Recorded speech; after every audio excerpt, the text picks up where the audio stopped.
মই নাভাবো যে নিৰ্বাচনত জুবিন গাৰ্গৰ বিষয়টো কিবা ইস্যু আছিলে। সদায় মই বিশ্বাস কৰিছিলো যে জুবিন গাৰ্গ ৰাজনীতিৰ ঊৰ্ধ্বত। কংগ্ৰেছে নিজৰ মেনিফেষ্টোত জুবিন গাৰ্গৰ বিষয় উল্লেখ কৰি তেওঁলোকে অসমীয়া ৰাইজৰ পৰা বহু যোজন আঁতৰি গ'ল। আৰু মই ভাবো যে এনে ধৰণৰ যি কংগ্ৰেছে পৰাজয় লাভ কৰিলে তাৰ এটা কাৰণ হল যে জুবিন গাৰ্গক লৈ নিকৃষ্ট ৰাজনীতি কৰা।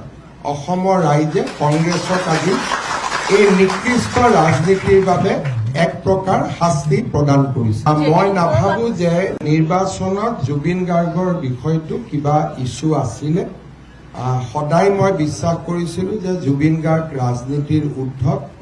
কংগ্ৰেছে নিজৰ মেনিফেষ্টোত জুবিন গাৰ্গৰ বিষয় উল্লেখ কৰি তেওঁলোকে অসমীয়া ৰাইজৰ পৰা বহু যোজন আঁতৰি গ'ল।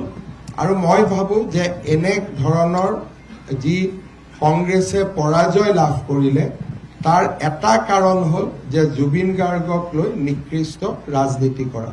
অসমৰ ৰাইজে কংগ্ৰেছক আজি এই নিকৃষ্ট ৰাজনীতিৰ বাবে এক প্ৰকাৰ শাস্তি প্ৰদান কৰিছে।